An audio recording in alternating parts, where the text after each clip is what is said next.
Hey, what's up, dudes? We have Martin here showing off his... What deck are you playing? Hirudegarn. Hirudegarn. All right, Martin. Why are you playing Hirudegarn?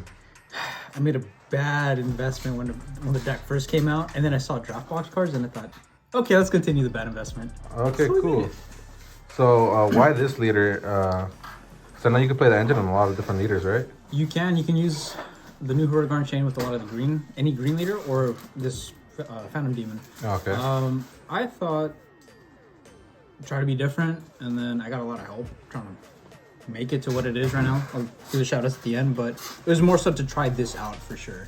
Oh, okay. All right, so cool. Let's see the deck profile. All right, so it's gonna start off a lot of.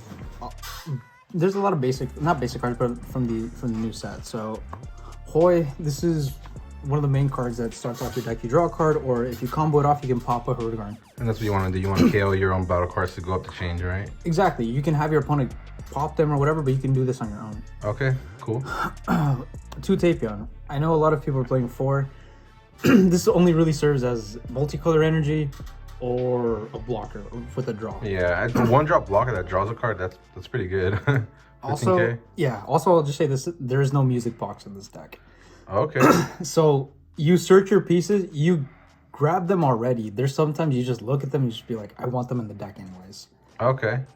Then this is where we start off with the chain again. So this is the 3-drop. Okay, so I see, since you're not playing music box, you're not playing the 2-drop Minutia, right? Nope, there's no Minutia, no music box, none of that.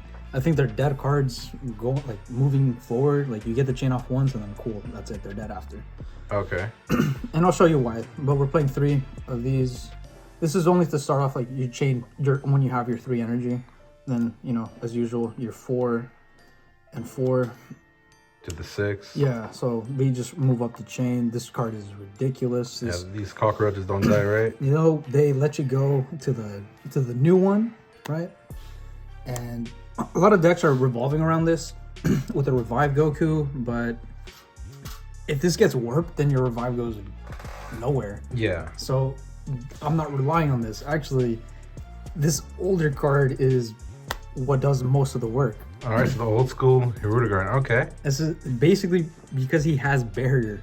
He's also a negate, and when he comes into play, because the 6-drop actually plays him in an active battle, you get to move a card from the battle area, so it has to be a battle card, and 1 card randomly from the. Oh, that's interesting. So if they're trying to go all in for game, you just buy to that 1 card, right? Yeah, so you can pop 2 cards and then go into this, and then if worst case, he's a negate. So you remove 3 cards on the field. Yeah, and then when he comes back into play, he does the same ability again. Yeah, and he doesn't have unique, unlike the other 9-drop. Yeah, and the biggest thing is that he has barrier. Yeah, Barry. So they won't warp it, right? Exactly. Right? Okay.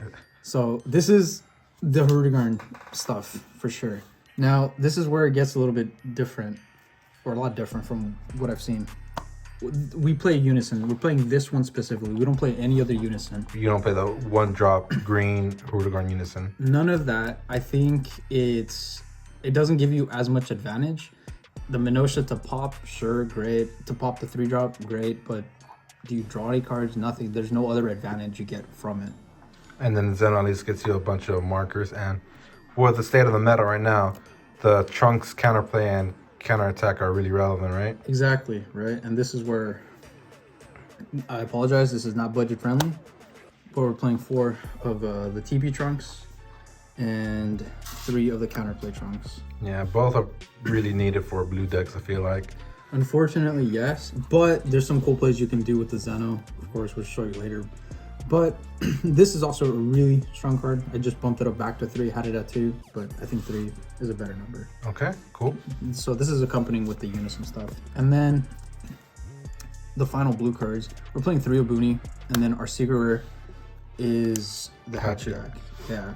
So staples for blue, pretty much. Pretty much. This, what allows you to do is you can tap out. If you're unawakened, even better, tap out and, all right, just hit him with the Hachiyak. And then this is here to put additional pressure after getting your 6s, your 4s, or even, let's say you're playing against a blue deck that can do this as well. All right, you have another play, so you don't have to get your 4-drop, you know, right away. So, after that, I guess these are the additional cards. Well, the super combo of choice. Boy, this is the old one, the old good super combo. You can't play the new blue super combo because You'll get hit. So it depends how you play it, but if you have a green energy, it messes with the rest of yeah, so always more safe. Yeah, there's an idea you can play multicolor blue energy, so blue green, and then it'll still work, but that's still to try out. And then this card is mainly to defend. Also, I had it as a judge promo, so I really wanted to play it. And it's green energy, so I could just charge it as needed. Yeah. So then the final 3 battle cards. 1 Champa and 2 of the monkeys. So you can pitch it off a leader, you can draw 2. If you Zeno, the same turn you can ramp, draw, like you have plays you can do with it. And then this thing is if you draw it, you're hitting with a 30k beater. Yeah, you're hitting with 40k double strike and it's like, all right, great, go for it. Okay, cool. That's only a 1 of. And then the final extra cards. I feel like these are staple. The beans, the D magic. And this is Intersecting Fates. So this is from the latest draft box also.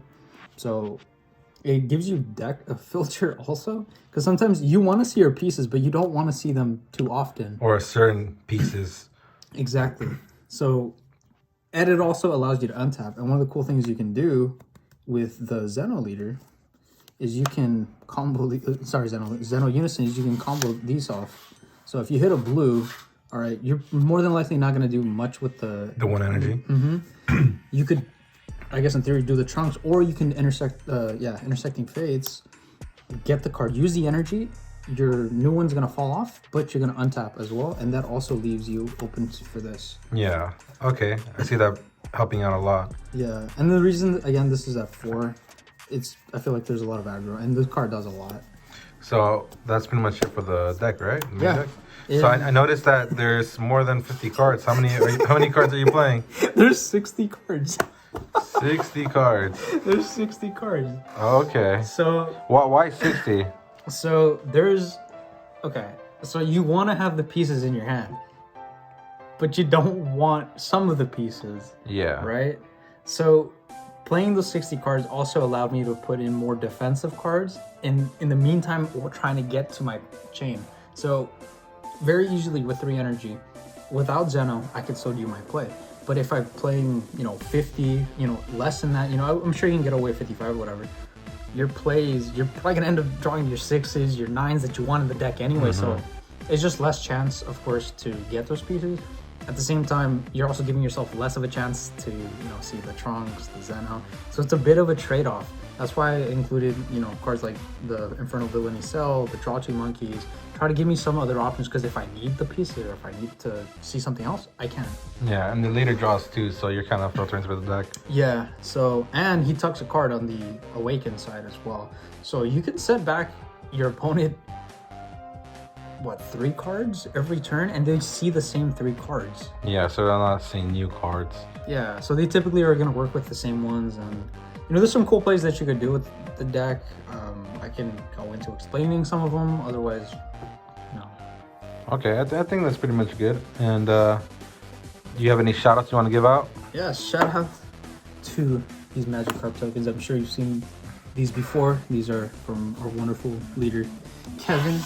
He let me borrow these for the Abuni tokens, but I'm that talented and I need 7 more of those. But apparently I draw 4 boonies when I play them. Okay. Next shout out, Jeff, somewhere over there. He helped me try to come up with something with this, because I was about to give up on this deck. I've tried it out against multiple decks. It actually does pretty decent. It's a fun deck, of course, but it can be pretty competitive. So, and then shout out to the dudes as usual. Your team. I know y'all don't see me. You're wearing the hat. Y'all don't see me as often. I mainly play U6, but there will be a U6 version of this deck. I will make it somehow. Whatever. It will be made. All right, awesome. Thanks, Martin, for showing off the deck. If you guys have any questions for him, go ahead and do it. Show some love in the comments or something. And thanks for watching, everyone. Later, dudes.